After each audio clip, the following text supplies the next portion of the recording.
الله الرحمن الرحيم. يا أيها الذين آمنوا كتب عليكم الصيام كما كتب على الذين من قبلكم لعلكم تتقون. یہ اللہ کا فرمان ہے کہ میرے بندو، میری رحمت کا زمانہ ایمانداروں کے لیے ہمیشہ سے دائم اور قائم ہے۔ اس میں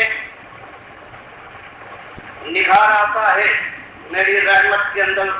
طغیانی اور طوفان برپا ہو جب سال کا یہ مہینہ رمضان کی شکل میں آنے والا ہو، تو اس کا پہلا اشرا میرے مومن بندوں کے لیے میری رحمت کا پیغام لاتا ہے، اور دوسرا اشرا میری مغفرت کو عام کرتا ہے، اور انجام کار تیسرے اشرے کو پورا کرنے کے بعد پھر جہنم کی آگ سے خلاصی کا پیغام میری طرف سے سنتا ہے، اور فرمان کامیابی کا اس کے ہاتھ میں تھما دیا جاتا ہے۔ لیکن اس کے ساتھ ایسی کڑی شرط لگائی ہے پروردگار عالم نے کہ یہ میری بخشش اس طرح سے عام نہیں ہے کہ جو صبح سے شام تک بھوک اور پیاس کی سختی برداشت کر لے، اس کا یہ حق ہو جائے کہ میں اس کو ہفتے والا نوازوں اپنے انعامات سے۔ فرمایا کبھی شرط ہے اس کے اندر، اور وہ شرط یہ ہے کہ یا ایھا الذین آمنوا کتب علیکم الصیام، کہ وہ کڑی شرط یہ ہے کہ ایمان تمہارا درست ہو، تمہارے ایمان کے اندر اگر کوئی نقص اور خامی ہے تو بھوکے رہو، پیاس برداشت کرو، اپنے کو روزہ دار ثابت کرنے کے لیے سارے جتن کر لو، لیکن میری رحمت کا ایک حصہ بھی، ایک ذرہ برابر کوئی ایک ذمہ بھی تمہارے حق میں نہ آئے گا، اور میری رحمت کبھی تمہارے اوپر متوجہ نہ ہوگی۔ اس لیے آج میں حیرت میں ہوں، آخر اس امت کو میں کیا مبارکباد دوں۔ اس کی افضلیت کا عالم یہ ہے کہ ایک ایک جان کے اوپر ایک ایک چیز کے اندر وہ کفر اور شرک میں ملوث ہو کر یہ سمجھتی ہے کہ ہم مومن ہیں، ہم واحد ہیں، ہم سنت کے پابند، اور ہم اللہ کے صحیح معنوں میں وہ بندے ہیں جن سے اللہ نے وعدہ کیا ہے دنیا میں سربراہی اور آخرت میں جنت کا۔ آخر یہ کلیجہ نہ کٹے، آنکھوں سے خون کے آنسو روانہ ہوں تو اب مالک نے شرط لگائی اس کے رسول صلی اللہ علیہ وسلم نے بخاری اور مسلم کی حدیثوں میں جہاں بیان کیا کہ روزے دار کا عادت یہ ہے کہ ہر عمل جو ہے اس کو 10 سے لے کر 700 گناہ میں بہاتا ہوں، اور اس کے بعد بھی خلوص اور ایمان کے ساتھ پھر بے انتہا اس کا اجر دیتا ہوں، اور یہ روزہ خاص میرے لیے ہے جس کے لیے کوئی انتہا نہیں ہے ثواب اور اجر کی، میں خود سمجھتا ہوں کتنا دینا چاہیے۔ لیکن ہر جگہ خیر نہیں، قرآن فرمائے ہم نے ہر ایک کے اوپر روزہ فرض نہیں کیا ہے جس طرح سے نماز ہم نے صرف مومنوں پر فرض کی ہے۔ کانت علی المؤمنین کتابا موقوتا، وقت کے 5 وقت کے فرائض کو ہم نے جو فرض کیا ہے تو خالص مومنوں کے اوپر ہم نے فرض کیا ہے جن کا ایمان صحیح نہیں ہے، چاہے ان کی داڑیاں بے حساب بے انتہا لمبی بن جائیں، ماتھے ان کے سجدہ کرتے کرتے نشان زدہ ہو جائے، ٹخنے سے کہیں اونچا ان کا پاجامہ ہو، اور زبان اس کی قال اللہ اور قال رسول کہتے کہتے تھک جائے، لیکن اگر ایمان صحیح نہیں ہے، اس پیمانے پر پورا نہیں اترتا جو قرآن اور حدیث کا پیمانہ ہے، تو یہ سب کچھ کر لے، بھوک اور پیاس کی سختیوں کی انتہا کر لے، لیکن ایک اجنبی ان کے حصے میں نہ آئے گا، نہ نماز ان پر فرض، نہ روزہ ان کے اوپر فرض، نہ حج ان کے لیے ان پر بند کی گئی ہے، ان کے لیے صرف اللہ نے جہنم کی آگ کو بند کیا ہے، تو بتائیے کہ یہ خوشخبری دینے کا موقع ہے کہ یا غم کرنے کا،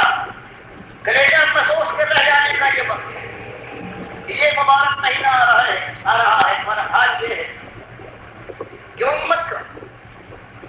سواد اعظم ہے، ہزاروں لاکھوں میں سارے کے سارے اللہ ماشاء اللہ لاکھوں کروڑوں میں کہیں ایک ہوگا جو صحیح معنوں میں ایمان کے پیمانے پر پورا کرتا ہے۔ اب اس کو خوشخبری دی جائے تو بالکل صحیح، لیکن اس امت کے سامنے قرآن اور حدیث کو اس شکل میں جیسے کہ وہ آ گئی ہے، وہ قرآن لگاتا ہے ایمان کا، یہی اللہ کے نبی صاحب فرماتے ہیں کہ اوپر پیاس کا خیال پروردگار نہیں کرے گا، بلکہ بخاری اور مسلم کی حدیث یہ ہے کہ من صام رمضان ایمانوں کو احتسابا غفر له ما تقدم من ذنبه۔ یہ صرف بھوک اور پیاس کے اوپر دن گزار دیا کسی نے اور یہ سمجھا کہ حدیث اور قرآن میں جو اس کا حج آیا ہے میں اس کا حقدار ہو گیا، فرمایا گیا نہیں، دو شرطیں ہیں ایمانوں کو احتسابا، پہلی بات کہ ایمان خالص، اس کے اندر کوئی ٹیڑھ، کوئی کلی، کوئی نقص، کوئی بن نہ ہو، اور دوسری بات یہ ہے کہ احتسابہ وہ حساب لگا کر کہ اللہ نے، اللہ کے رسول صلی اللہ علیہ وسلم نے یہ فرمایا ہے کہ اس کا یہ حساب ہے، اس لحاظ سے پروردگار عالم اس کا اجر دے گا پورے ایمان اور ثواب کا اندازہ کر کے، اور وہ ارادہ کر کے جو روزہ رکھتا ہے تب نہیں اللہ کے نبی صلی اللہ علیہ وسلم نے فرمایا ہے پھر اس کو اجر ملے گا اور خوش ہو جائے۔ جو اللہ فرماتا ہے کہ یہ سام ہے، یہ چیز اور سارے اعمال ہیں، یہ تو بندے کے ہے اس خصوصیت کے ساتھ یہ روزہ اور بھوک و پیاس کی اور اپنے جذبات کے اوپر جو اس نے قابو رکھا ہے، اس کا بدلہ ہے یہ خاص خصوصیت کے ساتھ میں رکھوں۔ اسی طرح سے اللہ کے رسول صلی اللہ علیہ وسلم فرماتے ہیں کہ من قام رمضان ایمان کو احتسابا غفر له ما تقدم من ذنبه، وہاں بھی تعریف کرنے والے مسجدیں آباد ہو جائے گی، لیکن ابھی جو آپ کے سامنے آنے والا ہے ثواب اعظم کا وہ عقیدہ جو بہت ہی معزز عقیدہ سمجھا جاتا ہے، میں ان کے الفاظ میں ان کے عقیدے کے قائم کرنے والے، پیش کرنے والے اور اس کو صحیح سمجھنے والوں کے الفاظ میں آپ کے سامنے لا کر پیش کروں گا۔ فرمایا جو رب قیام کرے رمضان کا، لیکن شرط یہ ہے ایمانوں میں احتسابا، اس کا ایمان صحیح اور وہ ثواب سمجھ کر کے اللہ اور اس کے رسول صلی اللہ علیہ وسلم نے حکم دیا ہے کہ اس کا ثواب ہے، اور پھر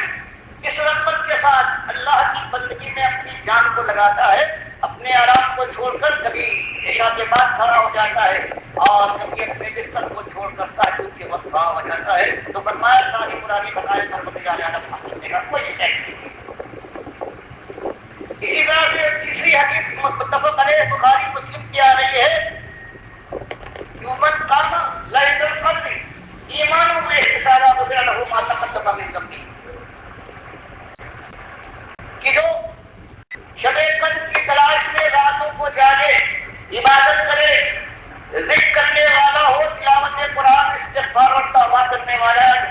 اور بتائے اللہ کے سامنے روئے، مالک کے سامنے سجدہ ریز ہو جائے، تو اس کے اس شخص کے گناہ قرآن معاف ہوں گے جو ایماندار ہو پکا اور جو سلام سمجھ کر یہ کام اللہ اور اس کے رسول صلی اللہ علیہ وسلم کی بات کے اوپر یقین نہ کرے گا۔ تو یہ وہ زمانہ ہے جو آنے والا زمانہ کہ قضاؤں سے مالک معاف کرے گا، اور مالک کا فرمان ہے اپنے مومن بندوں کو اس دنیا میں بھی میں رحمت سے نوازوں گا۔ پروردگار کا کہنا ہے جس کو سربلند و کامگار کروں گا، اس دنیا میں بھی یہی غالب ہو کے رہیں گے اور آخرت میں ہمیشہ کا ایک ان کا حق مقرر کر دوں گا۔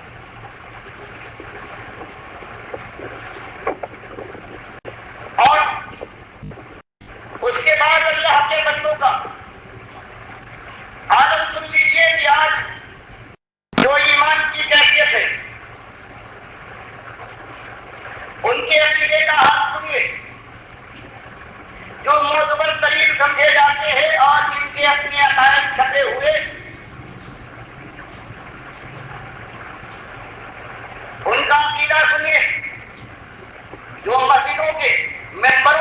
امام بن کر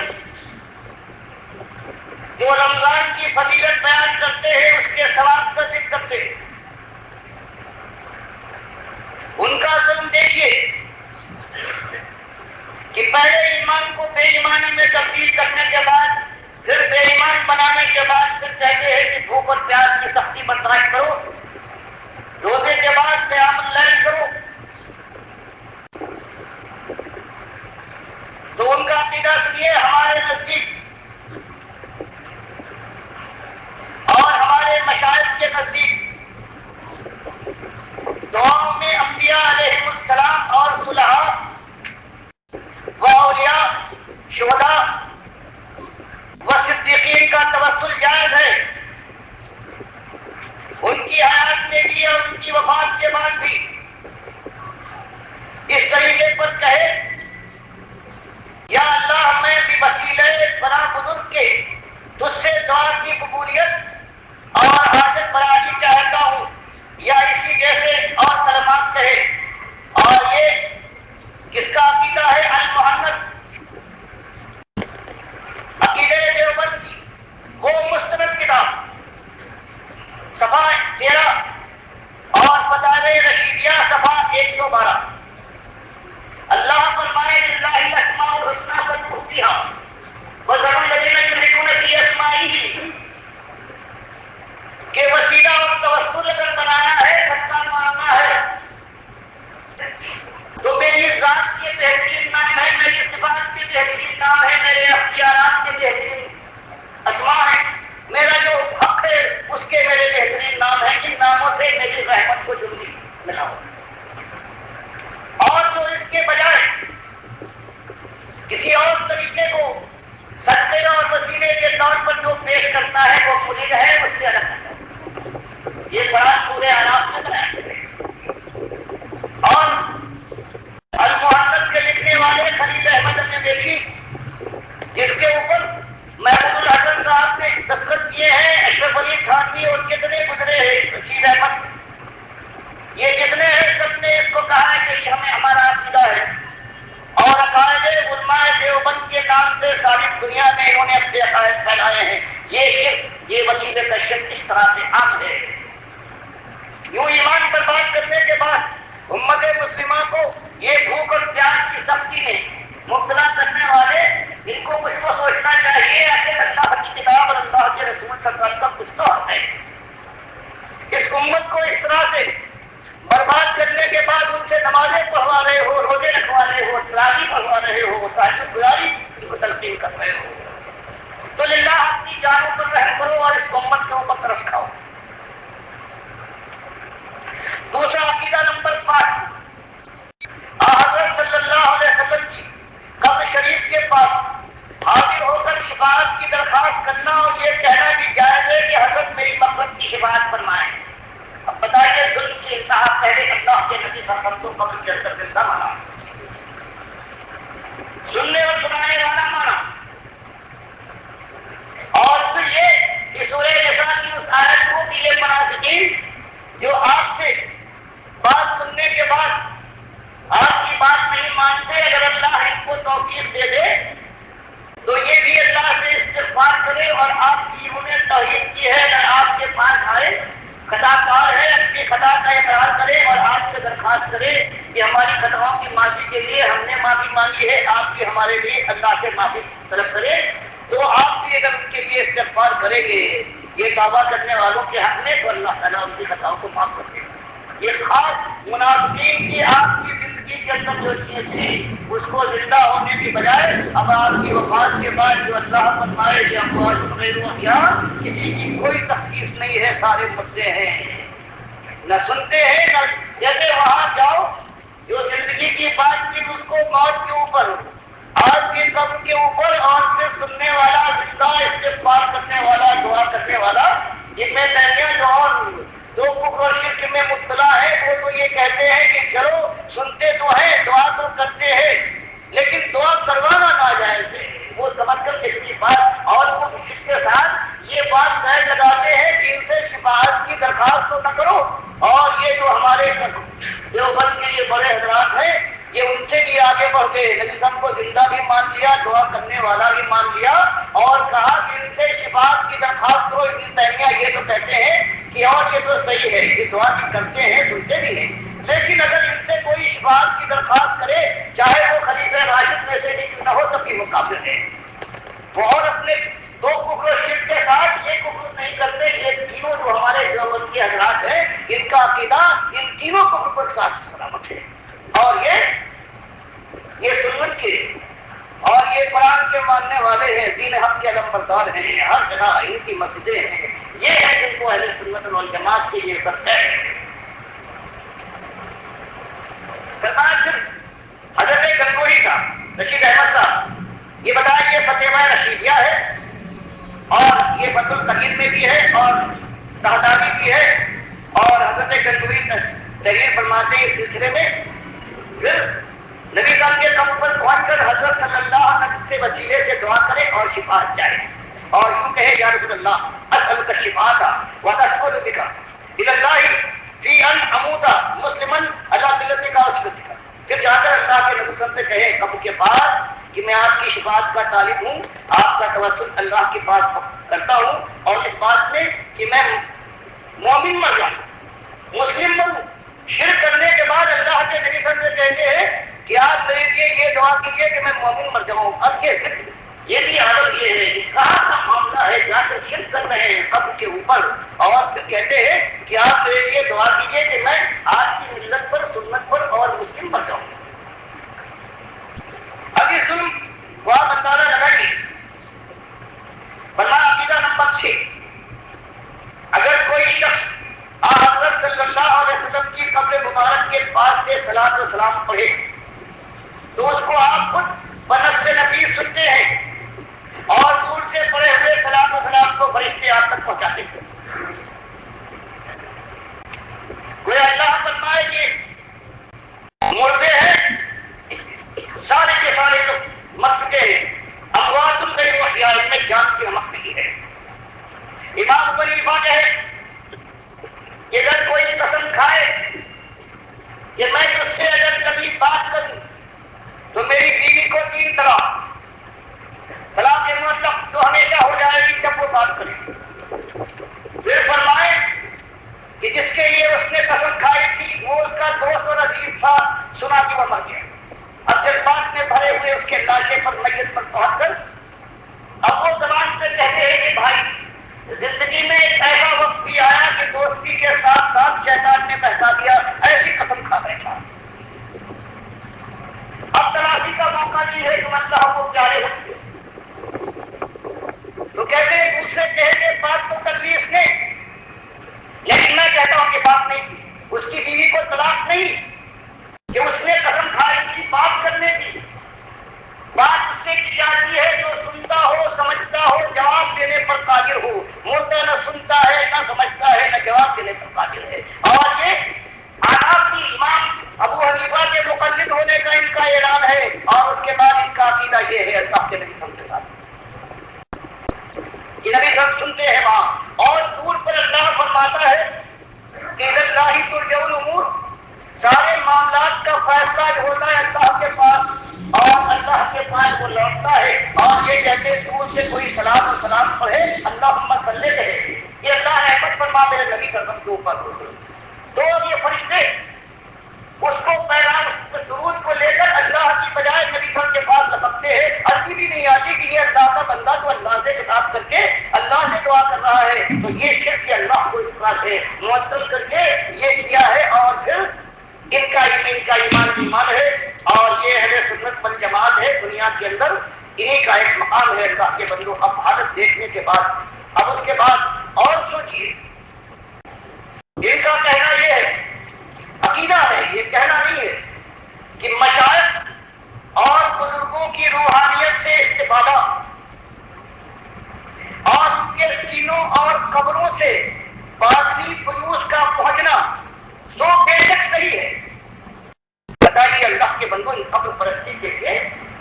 یہ اس سے بڑا کوئی ظلم ہوگا؟ اور اس کے اوپر سارے بڑے سے بڑے ہیں، قاسم نانوتوی سے لے کر آج تک جتنے گزرے ہیں، سب نے اس عقیدے کے پر ساتھ کہا ہے، یہی میرا عقیدہ ہے۔ شاہ ولی اللہ نے اس کو آپ کے سامنے آ چکا ہے کہ بالکل اپنے باپ کے مطابق تھی کہ اسے قبر والے بھی فیض حاصل کرتے تھے اور یہ بھی قبر والوں کو ترغیب کرتے تھے، ان کے باپ بھی اور شاہ ولی اللہ بھی. اور وہی عقیدہ مشائخ اور بزرگوں کی روحانیت سے استفادہ اور ان کے سینوں وہی توجہ کا معاملہ اور قبروں سے باقی پھر اس کا پہنچنا تو بے شک صحیح ہے، مگر اس طریقے سے اس کی اہل اور خواص کو معلوم ہے نہ کہ اس طرف سے جو عوام میں رائج ہے. بتائیے یہ خواص اور عوام کی یہ شرک ایک خواص کرتے ہیں اور ایک عوام کرتے ہیں قبر پرستی، اور اس کے بعد یہ کریں تو یہ خواص ہے اور یہ اللہ کی بارگاہ کے اندر ان کا درجہ بلند ہوگا. یہ بھی المحمد ہے، وہی جو کفر شرک کا یہ کتاب کا ہے، اس کے اندر عقائد بیان کیے گئے ہیں. اب بتائیے کہ کیا کرے اس امت کے اندر ہر جگہ کوئی کرو کہ ایسا نہیں ہے. یہ ہو گئے. اب اس کے بعد جو مسلمانوں میں دوسرا گروہ کہلاتا ہے اس کا عالم یہ ہے، وہ تو یہ کہتا ہے کہ صرف اللہ کے نبی صاحب بات سنتے نہیں ہیں بلکہ اولیاء کے جنازوں میں آ کر شریک ہوتے ہیں نمازیں پڑھتے. اب کیا کرے اس میں، کہاں جائیں اس کے پاس؟ کم سے کم جو شرک کرتے ہیں تو کرتے ہیں وہ حنبلی اور اہل حدیث سے وہ اس بات کو مانتے ہیں جہاں اللہ کے نبی صلی اللہ علیہ وسلم قرآن کچھ فرماتا رہے اپنی قبر کے پاس تو درود السلام سنتے ہیں جب یہ تو. اور دوسری بات یہ دور سے درود السلام پڑھا جاتا ہے ان کو فرشتے اللہ کے بجائے نبی صلی اللہ علیہ وسلم پر پیش کر دیتے ہیں. تو اب یہ کیفیت ہے. اس کیفیت کے بعد پھر آپ بتائیے کہ یہ زمانہ جو آ رہا ہے مبارک زمانہ، کاش اللہ توفیق دے ان حضرات کو. ان میں کتنے ہیں جنہوں نے 10 سال مدرسوں میں صرف کیے ہیں، قرآن و حدیث کو وہ انداز سے پڑھا ہے جو ان کے بزرگوں نے کفر شرک کی تشریح اور تفسیر کے ذریعے سے ان کے دماغ کے اندر پھنس کیا ہے. اور اللہ ان کو خلاصی دے، اس تجارت سے نجات حاصل کرے اور پھر جو مسجدوں سے اور محرابوں سے جو آواز اٹھے وہ خالص توحید کی آواز ہو. اور اللہ ان کو توفیق دے کہ مالک نے جو ان کے لیے شرطیں مقرر کی ہیں کہ جو اللہ کی بات کو چھپانے کے بعد شرک اور کفر کو عام کرے اور پھر اللہ ان کے دل میں خوف ڈال دے. تو 3 شرائط اللہ نے مقرر کر دی. الذین تنابو، پہلی شرط یہ ہے کہ یہ مولوی اور یہ پیر جو شرک پھیلاتے ہیں اپنے باپ دادا کے عقیدے کے ذریعے سے امت کی جان کو جہنم میں لگوا ہے. وہ پہلی بات یہ کرے کہ توبہ کر لے، اور دوسری بات یہ ہے اسلحہ، اور پھر اپنی اصلاح کر لے. وہ بینو اور پھر کھلے عام جس طرح سے انہوں نے شرک اور خود پھیلایا تھا یہ عقیدے عام کیے تھے. وعدے کرے کہ ہم توبہ ہے پروردگار سے معافی مانگ چکا ہوں، یہ کفر شرک ہے. باپ دادا اور بزرگوں کی پیروی میں یہ سب میں نے کیا ہے. اللہ مجھے معاف کرے اور پروردگار تم نے جو زندہ رہے ہیں جو جہنم میں میری دیر پہنچ گئے اللہ اس کے وبال سے ہمیں مجھے بچائے. میں توبہ کرتا ہوں، گھبراتا ہوں. اور میرے بھائیوں تم اپنی جان کو بچاؤ، جہنم کی آگ سے کفر شرک کے بعد کوئی عمل تمہارے کام آئے گا. تو اب یہ ضرورت اس وقت امت کی اندر یہ ہے کہ یہ مسئلہ ہے، بجائے اس کے کہ روزے کی تلقین کی جائے اس کے فضائل بیان کیے جائے، اللہ کے بندے اس توفیق کو مانگے، اپنے پروردگار سے رو رو کر توبہ کر کے پلٹے. اور سب سے پہلے یہ بات کہ جن کے اوپر روزہ فرض ہوتا ہے، نماز فرض ہوتا ہے، ان کو اس لائق تو بنائے وہ محض تو بنے روزے اور نماز کے.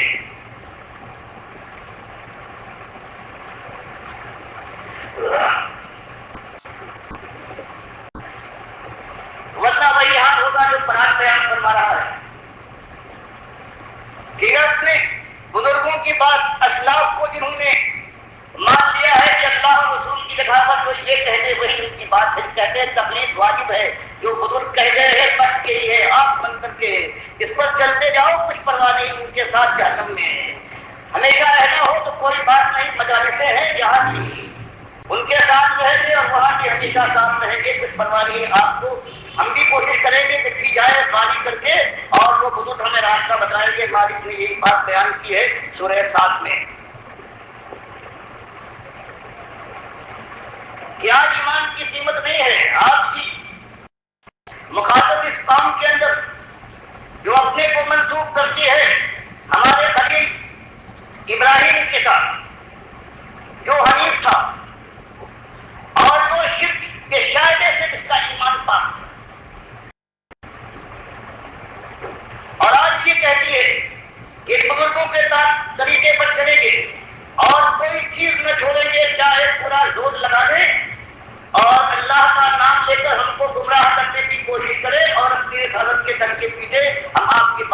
پر تیار ہیں. تو مالک اپنے نبی صلی اللہ علیہ وسلم اور ان کے ساتھیوں سے کہتا ہے کہ کچھ پرواہ نہیں ہے، یہ الزام تراشی کرے، یہ تہمتیں دھرے، یہ کفر اور ارتداد کی لعنت سے تم کو ملوث کرنے کی کوشش کرے، بزرگوں کا دشمن اور اسلاف کا عداوت کرنے والا شمار کرے، لیکن پرواہ نہیں ہے قرآن کی بات اور اس انداز سے جو قرآن کی تفسیر اللہ نے آپ کو بتائی ہے. ہاں ذکر یہ اللہ کی بات ہے، یہ یاد دہانی ہے، پورا سبق یاد دلانے کے لیے جو وعدہ کر کے توحید کا آیت ہے کہ الست بربکم قالوا بلی، تم نے کہا تھا. یہ ذکر ہے یاد دہانی کروانے کے لیے اللہ نے انبیاء کو بھیجا ہے، کتابیں اتاری ہے، آخری کتاب اور آخری نبی صلی اللہ علیہ وسلم کو بھیجا ہے.